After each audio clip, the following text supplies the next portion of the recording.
nevertheless causing all of us to stop and turn. What? Hello, this is your artistic weeb friend Don here. Welcome back to the letter. We are gonna continue with where Ashton left off. Yeah, we left off there. I try to shake it off, but the uneasy sensation has already made home at the pit of my stomach. Dread, and it only grows deeper the closer I get to her. The relative emptiness of the place doesn't help either. Neither does the harsh wind battering the windows nor the sheets of rain pelting down the roof. For a fleeting second, I found myself wishing for Scumbag to simply show up. I don't get too far down into that train of thought. Abruptly, the cry stopped. I'm posting it with... Please. She's here. She's here, Mother. She's going to take me. She won't leave, Mother. I don't want to go with her. Tell her to go away. Mother! Mother, she's here! Help! That can't be good. Adrenaline overcomes me in a rush, and no 2 heartbeats, my feet started moving before any sense can catch up or creep up to me. My hands ready at the holsters, I hastily set off for the far side of the hall, one alarmed footstep after another while struggling to keep that sense of panic at bay. The door lies ajar at the end, and coming from the door above... She's going to hurt me! Help me! I do not hesitate, moving in despite the lack of light, the steep stairs or the thick layer of dust kicking up with every step. I pause only a moment upon reaching the top, and without wasting a second to push the door open.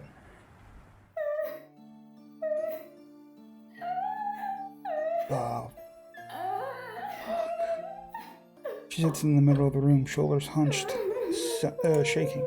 Her hands cover her face as she waits, oblivious to my presence. There's so much blood everywhere. It's as if she has heard neither my footsteps nor the soft creaking of the door, continuing undisturbed, like I'm standing in time far removed from her. She doesn't even flinch when I call out to her. Are you alright? Is this the daughter? Mother, I've done it, Mother. Take me with you, please. This is definitely the daughter from the past. Still hear her. She's here. Help me! Help me, please!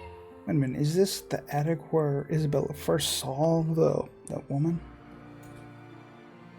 But later I noticed the blood in her hands. If it's the same one drenching the whole attic, I'd rather not know.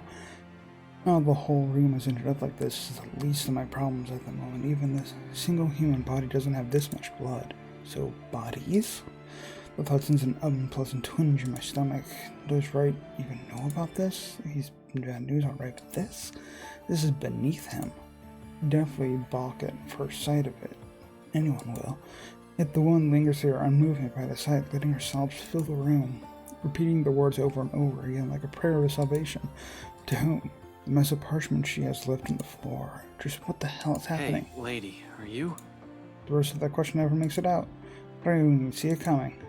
Should have been more aware and on guard, really. There's what I can do when a well-placed blow to the back of my knees makes me stumble. The momentum alone sends me reeling forward. Barely even registers in my head that the woman's gone and the room's just as normal as it can be.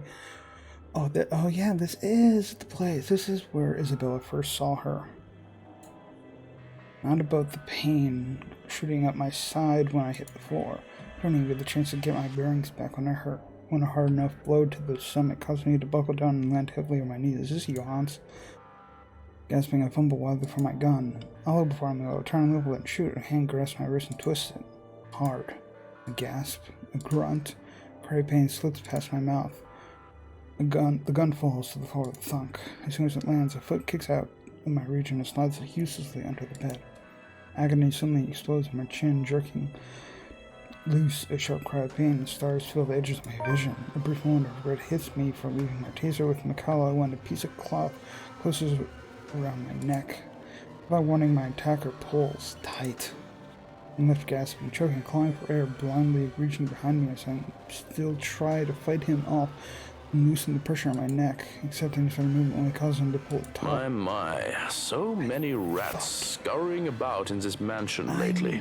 I knew that was Johan's. Wright's butler, Shit. Tell me, what did you do with the madam? I have no idea what he's talking about. Did something happen to Hannah, right? Go! You asshole! Now, Dummkopf, you're in no position to be rude. Last time I checked, I'm not the one breaking into other people's homes. Now answer my question.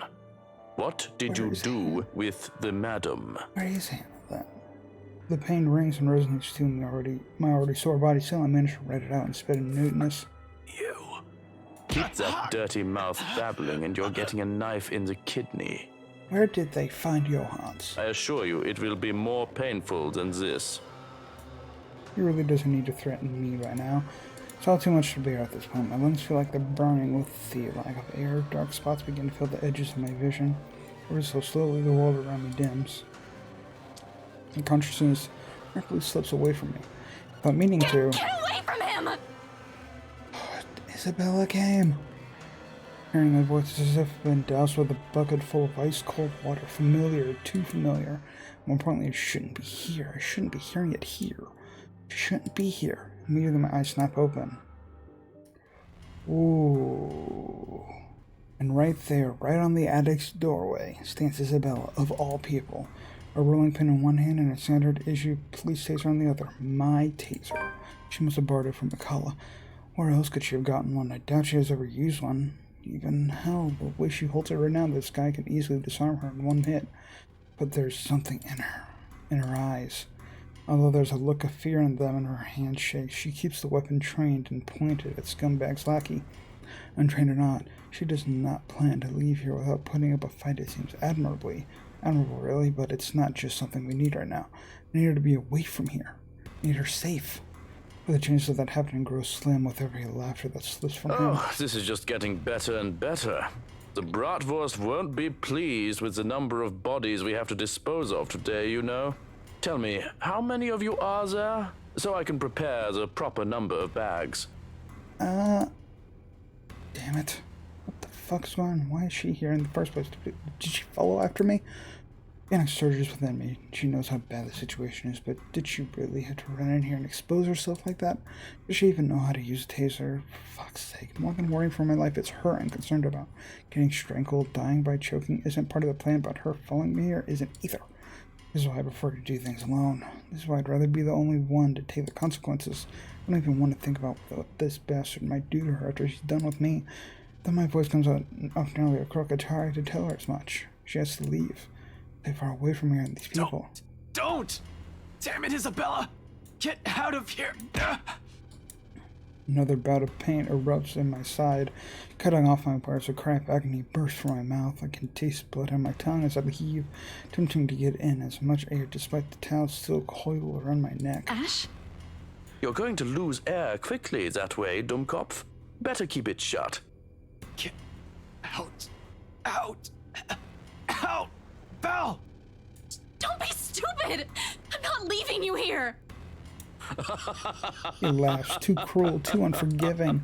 The way each note beats against my ears in spite of the warmth in them and sends chills down my spine.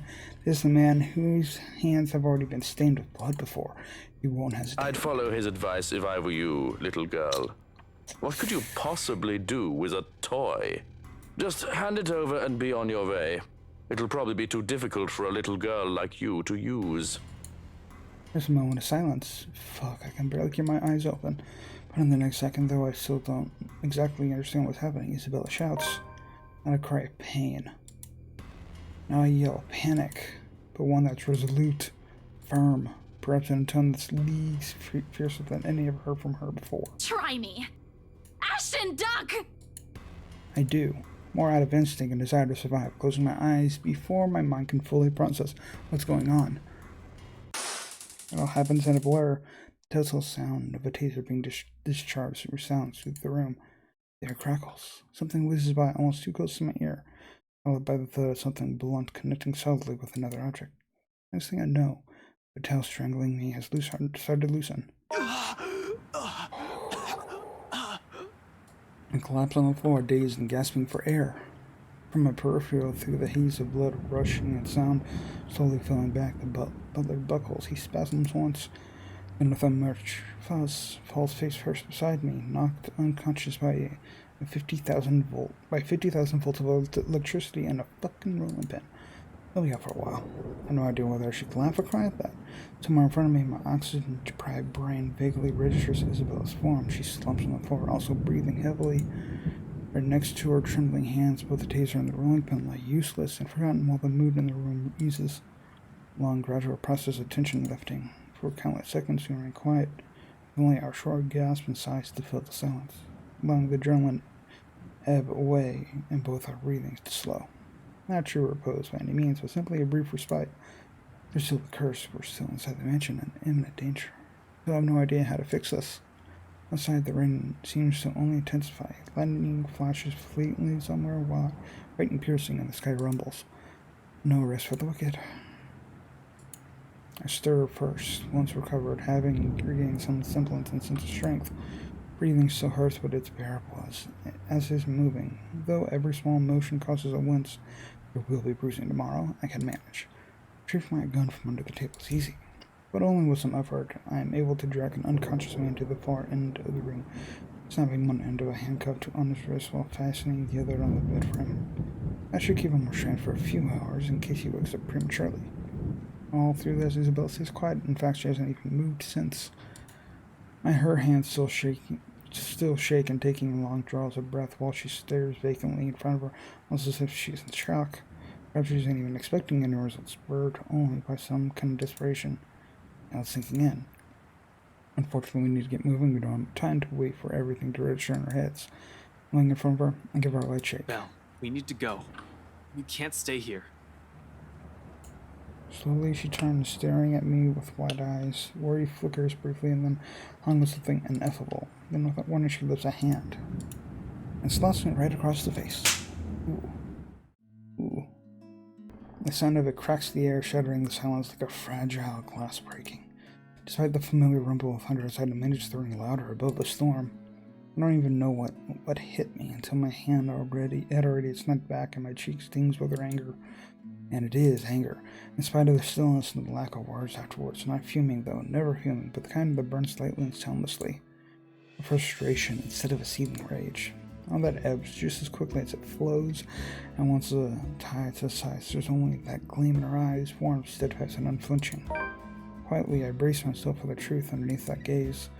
It slips from her lips softly, nearly fading from under the sound of the rain, still falling fast, if not for the weight in each of her words. What is wrong with you? Belle. If your bartender friend hadn't slipped up, no one would have known where you went. Belle, one person knowing is enough. Any more than that, and You almost died! He could have suffocated you right then and there, and you could have died. And by the time anyone ever finds out, you're already fertilizer! It trails off, drags one indrawn breath after another, a brief lull as her frustration finally gives, dissolves into something more pensive and somber. Her shoulders droop, and though her voice rises hoarse and weary, in her next words there's only uncertainty. You count too, you know? When I said that night, when I told you that I don't want to lose anyone anymore, that includes you. Alive. I'm still here, Ash. You have me. And once her meaningful roar does not. Oh, what the fuck am I reading?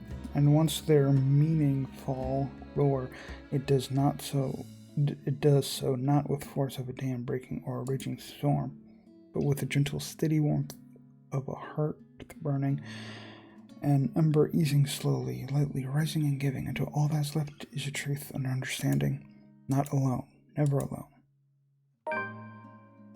It lingers even as we both drift into silence, and our words sacred because in the gratitude that swells after it is another warmth blooming, pleasant, welcoming, like finding a home, like finding ourselves in the haze a squall has left, creating something fragile yet immutable in both of us. It's in her eyes, in the way she holds my gaze unwavering, in the way she carries herself despite sitting amidst a place she fears, and the way she keeps herself from trembling and falling apart because fear is inconsequential when people she cares about are at risk. Change. She realizes that now, holds on to it. Another little thing, another small thing from her that may go unnoticed and pass by quietly, but will eventually amount to a lot of things. And gestures like that. I cannot speak today. Tiny gestures that mean nothing at first, but begin to matter to me one day until... Oh.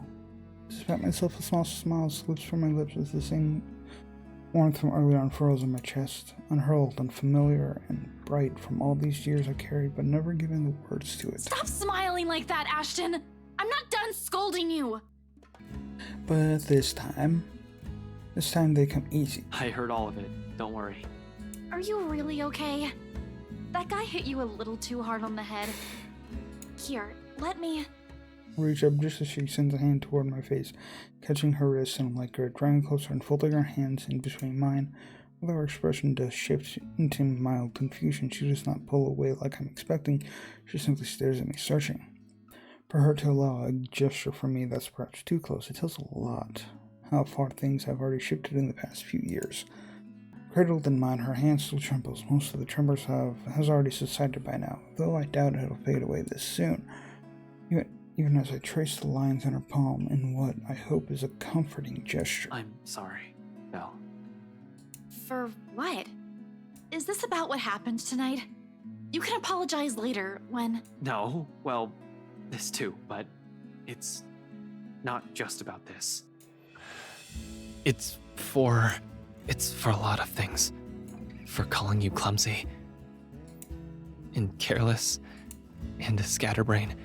Are you sure this isn't a concussion? You would think that, wouldn't you? Well, you don't usually apologize. Yeah, I know. I'm sorry about that too. For all the times I've teased you and made you cry. Unexpectedly, her fingers tighten around mine, our hands falling between us as something tender shapes in the air. Another exhale, another drawn breath eases out of me, filled with every hesitation and uncertainties. But when I finally choose to break silence, it's only when I know that what will slip past my mouth is one truth I will hold against this world. But for all those callous words, despite all those, there's nothing that I don't love about you. In fact, those things, I love those, and everything. Everything that's you. For a long moment, she offers no response. Her grip from my hands merely tightens, though my heart's pounding hard against my ears. I take a chance and look up, slightly leaning away and giving her a cautious glance, more than ready for her to hear her rejection. And it is one, despite the smile on her face, if I can, it can be called one, of course. There's a pained aspect to it that I can hardly name, regardless of what it means to her. What she tends to convey with it, the sight of it alone makes me regret ever mentioning anything. Almost as if she's forcing herself to push out the next words out of her mouth for the sake of not hurting me. Not that we won't be able to take it, but if these feelings will only put a heavier burden on her, I'd rather not have said anything at all. As expected, with one last squeeze of her hand cradling hers, she pulls her hand away from mine. When she speaks, though, there's a stark refusal to meet my eyes. None that I hold it against her. The situation's already awkward as it is. Ash! She pauses, biting her lower lip. A small frown forms between her eyebrows while she struggles to find the right phrases to string together. Ashton, I'm really sorry. Oh, no, it's cool. I was already expecting that. Kind of. But you don't have to... No, I mean, I can't. I can't afford to think of anything other than helping my family. Especially now that Papa's gone. They're going to need me more than ever, Ash. I'm sorry. I really can't. Not right now. I've always known it would lead to this to some extent. Family will always come first. Who am I to take that from her? It hurts, of course, but the pain eases knowing that in spite of circumstances, her heart will always be in the right place. That she's still the same woman I've fallen in love with. It's all right, Belle. Don't apologize. If it still matters, that's actually what I love about you.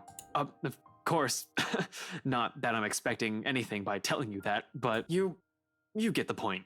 Yeah. Thanks, Ash. I mean, thank you for loving me. Her response is a smile and soft laughter, perhaps as sweet as I've seen and heard from her. Just from it, I know nothing will change despite her answer and any lingering feelings that will come from this. And there will be. Lingering feelings, that is.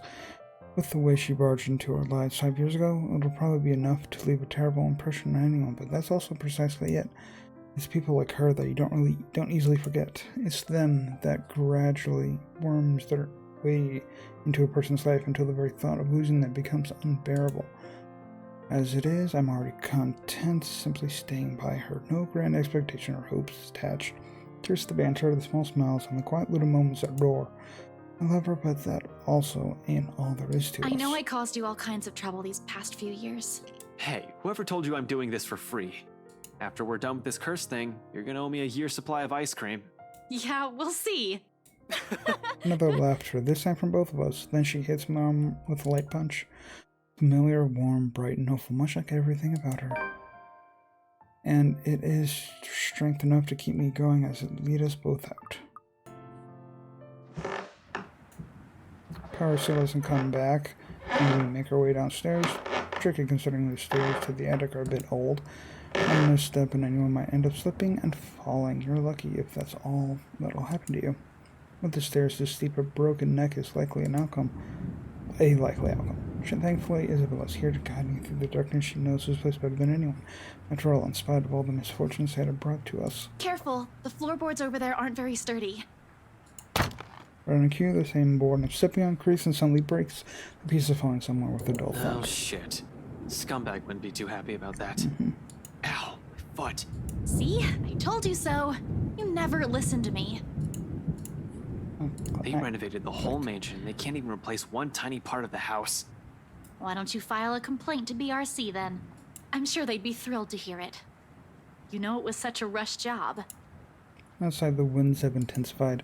Even from here, I can hear the gusts battering the windows in the attic. It makes you wonder why, up until now, the only person we've encountered from this house is the butler. Although, to some degree, that makes sense. He is in charge of running the place. Where are the other servants, though? In the storm, wouldn't anyone want to stay inside? Likely the assumption is they're all asleep. The route I've taken doesn't really pass by the rooms they've likely assigned as servants' quarters. However, they have also heightened security. I brushed it off earlier, thinking that we posted a lot closer to where the master's rooms are, but the second floor is devoid of anyone as well. As if every inhabitant of this place had suddenly disappeared overnight. More importantly, where's that scumbag? Don't like this. Don't like this at all. The fact that we're here right in the fucking middle of it makes me all the more queasy. And that feeling on the escalator once we reach the landing, Isabel swings the door open. Pauses abruptly right in the doorway that I almost run into her. Look at confusion on her as she looks wildly around the place, wordlessly taking in her surroundings. With each turn and shift of her eyes, her shoulder only grows tenser, and the look of apprehension slowly dawns on her. Isabella, what are you... We aren't supposed to be here. Sure enough, when I look up, we're standing right in the kitchen, pots, pans, and all. In one corner, Mikala watches almost as surprised to see us. Of course, she didn't listen to me, even if I've already exceeded the 15 minutes we've agreed on. Although color and strength seem to have already returned to Earth, enough for her to be able to stand unassisted. The empty plate in the counter appears to have played a part in that. Good news, I guess. As for our current predicament... We were just in the attic, right? Oh. How'd they get to the kitchen? That door was supposed to open to a hallway. The second floor hallway. Without warning, the door behind us slammed shut. All three of us exchange a look. One that I absolutely don't like. We need to get out of here. Screw right. I need to get these people out of here. Lucky we're in the kitchen. We have two ways out. The back door and the cellar offers. Except the hatch won't budge when I pull it, and neither does the back door. As if something has locked it firmly on the other side. Isabella also gives a few tries, but even then it won't open. There's a loud bout of silence in which we simply look at each other, likely sharing the same thoughts. We're trapped. Something or someone has intentionally led us here. Fuck. In that same moment, once realization dawns on, something shifts again. Ooh, hey, blood. In every nook and cranny, over every surface and in every inch of the floor. This time, unlike the first one I've seen, it remains, and gradually the whole room began to reek of the familiar metallic scent, sharp, suffocating. Around us, every object, including the cupboard, started to rattle as well. The sounds from outside, foreboding rumble of thunder, and even the howling winds had begun to fade away, replaced by whispers, shouts, and cries of pain. Though inaudible, each beat and note bombards every crevice in my head with vague images and sounds. There's no time to make sense of everything, however. I'm already shouting, fueled by purely by adrenaline, barking orders and making a break for the door that leads to the next room, the dining. I should take us straight to the foyer where the main door is. Move! Run! Right in front of us, the mission has started to change and we're in the thick of it. However, instead of the dining room, it's like it's supposed to open to. The bedroom welcomes us instead, an image that lasts only but a second before blood begins to seep into the room. Ooh, filtering into the walls, trickling from every nook and cranny everywhere. Furniture shakes and every beam rattles. Before we can even step back from the horror gradually unfolding in front of us, the door slams shut. Loud thud bringing us out of dread and chill creeping up in each of us. Along with it is another realization the whole place is reordering itself. And with the door closed tight behind us and showing no signs of budging, even through sheer force, there's no choice but to go forward and hope to all gods that it'll lead us to an exit. Until then, running is the only thing we can do, spurred by nothing but fear and sense of desperation to live. It's useless, Ashton Frey. But with each room we pass, it'll only become apparent that the house has no intention of letting us leave. It lures all of us here, and we've fallen for it. Now it's playing a little game with us, a sordid form of amusement. For whom? For doctors, the only thing we can hear. With every hall we cross and door we slide open, the hope of finding an exit nearly dwindles. The gun at my hip is useless here. I am useless here. Some fucking genius I am. Some fucking person to trust I am. Although all those, they mean nothing in the face of the unknown. You finally figured it out. Huh, Ashton Frey. Just give it up. She will eventually die because of you. And you are going to die alone. Shut your fucking mouth. You know it's true, though. All of it. It's why all you can do is tell us to shut up. You don't want to hear a single word, because you're already aware of it. You can't even admit it to yourself. Who's the coward now? But no matter how hard you try, you're not gonna be able to save anyone. The more gruesome the place turns, the bleaker it seems to simply get. Ooh. Wails and screams fill our ears as we pass by. Words from a time when people long ago, laced with nothing but pure agony, calling out, reaching out to us. Their voices almost too real, as if we're not the only ones trapped here, that there are others begging for release from this wretched place. Maybe it's all just a show, a taste of what we will eventually be, souls forever held captive in a never-ending nightmare. Mother, I've done it, Mother. Take me with you, please. I can still hear her. She's here. Help me! Help me, please! Is this what the curse is? What it means for all of us? The letter is not a morbid cry for help, but an invitation, a beckoning for unsuspecting souls to be dragged into this place's horrors, to be put under centuries and centuries of torment and agony. Suddenly, dying a painful death seems preferable, enticing than ending up here living a tortured existence, or perhaps it's all the same. So hope worms its way into me, not a usual thing for someone like me, but after going through countless doors and corridors, every little sign of hope I'm willing to cling to as long as it'll get us out of here. We're back in the dining room again. How long have we been running? How long since we've left the kitchen? At some point I've lost track of time with the windows barred tight and the sounds lifting in the air. Nothing but shouts and shrieks. It's impossible to tell. Not that it matters when an end is in sight. Shelves and furnishings bar the door, each stained with blood and gore. That if the situation isn't as simple as this, I'll find a different way out. But there's still a gap left at the topmost part of for a person to go through, as long as you use the shelves to climb. It's an exit, all right. From here I can spy the familiar walls of the foyer.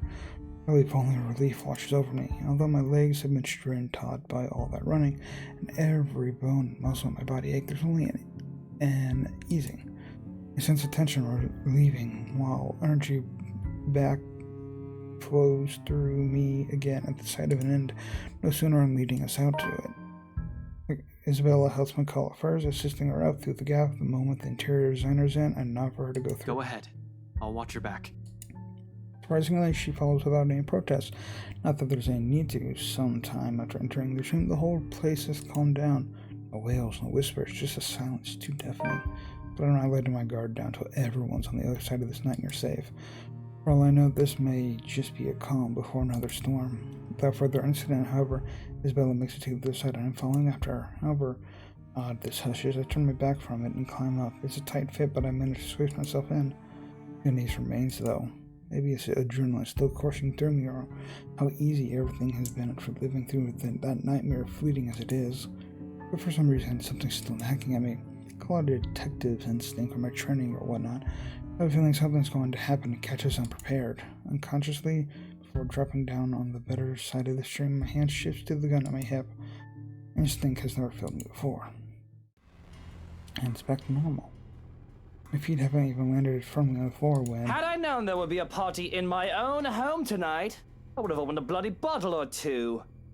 People these days, in my own home. Can you believe it? I feel so left out. A chill seeps into every vein in my body. All of a sudden, every ache, every pain returns to me tenfold, and my knees threaten to buckle with the sound of his voice. Though it appears friendly, I know it is anything but. One does not spend investigating a man like him for over a year and holding a grudge against him for more without knowing everything about him. His quirks, his habits, I'm familiar with all of them. And right now, Luke fucking Wright is beyond pissed. Shooting my gaze up towards near the tube rifle, knowing the danger. Not to me, but to those who have been lured in here by the curse. Oh, god damn it. The handgun catches my eyes first, next to the smarmy smile on his face while he holds Mikola and Isabella at gunpoint. It's sight enough to lodge a painful thorn up my throat. I've been too complacent, too focused on other things that have completely set aside the fact that scumbag will not be too pleased to see us here without knowing our reasons. But even with those good intentions, curses, and ghostly apparitions aside, we're still trespassing in his home. The question is, even if he's even aware of that the whole of his household has somehow disappeared and he might be the only one here. Likely not. Fuck. Even with people he knows among the crowd, there's a significant effort in him not to simply shoot everyone in sight. And really, Lily, even you. Sir, this isn't what you're thinking. Something's going on in this mansion. Well, obviously, why else would people be trespassing in my home?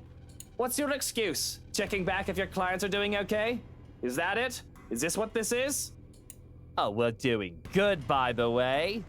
Sir, please. Oh, please what? We need to get out of this place. You need to leave. Tut, not a good enough excuse, darling. You people are the ones who need to get out of my sight. Don't worry, I might consider pressing lighter charges for the woman. Can't say the same for Feathers here, though. But really now. I swear, people need to stop breaking into my house! This is how you want to start the week. Why don't we just go with a bloody massacre if we want to surprise people in their homes, huh? Casually, he waves a handgun at them as if it's just a mere toy and his words are no threat. His safety's off on his, nothing stopping him from pushing through with his words. Call me paranoid, but at the slight gesture, I draw my own and level out at him, finger on the trigger and ready to release a safety catch in case things go south. Oh. He is quick to train his own on me, though, and just like that, we're at a standstill. Now, Feathers. Manners. You're in no position to be pointing that gun at people. Why don't you put yours down first, and then we'll talk about manners. Oh, he talks back. The gall! You know, your kind pisses me off so much. Shooting him right now would be so worth it with the way he stares at me like I'm a damn pest, but this isn't what I come here for. I'm not a murderer as much as I loathe him. I'm not the kind who would kill people in cold blood for my own gain or amusement. The law will bring him what he deserves one of these days. At the moment, however, we're all in the same boat with this curse, and he needs to understand that. The longer we stand here, the more time we're wasting and losing, something we don't have much of. But how can I convince him? This scum is so full of himself. Prefers to hear the sound of his own voice more than those of people around him, no matter how much sense they make. Probably the only way I can make him listen is if I beg. No way in hell that's happening. God damn it. Maybe I should eliminate the immediate danger and disarm him first. Oh, I don't like this. Beg him to listen? My life's not the only one at risk here ever. There's Isabella. McCall's here as well. We're all unknowingly victims to this fucking curse. I'm in no position to pick who to save and who I should simply let die. I suppose my pride can't take a few hits, and I can set aside my beef with this asshole. Taking a deep breath slowly, I lower my pistol. Though still on the edge and ready, in case he does something, I do my best to assume a less aggressive stance. Listen, right. I need you to. You broke into my house, and somehow, you expect me to listen like a good little boy. Are you a bit touched in the head, Feathers? I'm not the one breaking laws here. Look here, fucker. If I wanted you dead, I could have done it so many times already. In fact, I can easily shoot you down right here, right now, and you won't be able to do a damn thing, even with that gun. Suddenly he laughs, almost howling in fact, like I just told him the best joke he's heard all his life. The only thing missing is for him to keel over and start rolling around the floor, all while I do my best not to sock him with the start into my pistol. You have guts, Feathers. You have guts. Did you hear what you just told me? You've just threatened me inside my own house. My own home. You know what I'm thinking right now? In another lifetime, we would have probably gotten along well. He's right on that, at least. I might have ended up like him if I didn't have Professor Andrew, Rebecca, Zach, and Isabella. One mistake and it would have been too late for me. With his laughter rings all those possibilities I could have lived, but I've never been given the choice. All because I have other people with me, people who care. A sobering realization, but not so much when suddenly his shuffling stops. 2 heartbeats, he marches toward me, grabs my collar, and aims his gun right at my head. Ooh. At this distance, a slight flick of the finger on the trigger will be able to do more than kill me. What is it that you people really want with me? This is the 3rd time this week, and I'm really getting weary of this little game. Did the NCA send you to apprehend me, or has somebody paid you off to kill me? Which one is it, Feathers? Mind you, my arm's getting tired. Better answer quick if you don't want to beat the business end of this gun. I keep my eyes trained on him in spite of the huge threat he poses right now. Because if there's anything people like him, like us, prefer, it's honesty. Don't give that impression without keeping a solid eye contact. I'm not with NCA. I'm just here to help. There's something else in this house, and we're all in danger. You have to believe me, right? You need to let us go. You need to get out of here before it's too late. If you want to keep your sorry ass alive, you'll listen to people with more brain cells than you. Why, you insolent! His finger moves, but I am prepared. My hand ready to reach up, disarm him, and knock him out. I have to drag him out of this place unconscious and keep him from suffering the fates of every other person who has died from this curse, so be it. However, before either of us can fire a shot or tackle the other to the ground, another voice echoes throughout the foyer. A small little thing compared to this storm raging outside. It rings above it, nevertheless causing all of us to stop and turn. What? At the top of the staircase, Hannah Wright stands. To make matters worse, that thing's behind her, menacing, a rotting hand wrapped firmly around her neck. She looks like death. Pale and shaky, eyes red with tears, we nearly don't hear her as she pleads. Help me. Please. Outside, another streak of lightning flashes and a clap of thunder ripples across the sky, as if this whole thing can't get any more foobar than it already is.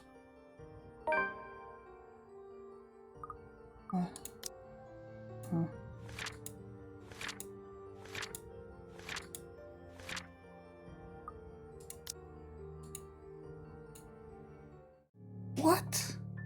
That's how you end Ashton's... That is such a cliffhanger. Are you fucking kidding me? I did have to end Ashton's side with such a goddamn cliffhanger. I'm assuming that we'll get the actual part of that done with that with Luke's side because Luke is there. So that part makes sense why we'd be playing as Luke. But and I just realized he said that this was the 3rd time. The first time was Zach. What was the 2nd time? It can't be Marianne, because Marianne was already invited in the house, and she just happened to. Oh no, she went back to do with another chat. to do a check of the thing. So either he's talking about Marianne, or there is some other another mysterious, or maybe he's talking about whenever the thing happened with Hannah. Was the second time, or I guess in his case probably the first time, someone kind of broke in, which was not really breaking in because it's part of the house, but you know what I mean. Anyway, that ends this video for the letter. If you enjoyed, subscribe, check out other stuff I've done, and see you next time. Bye bye.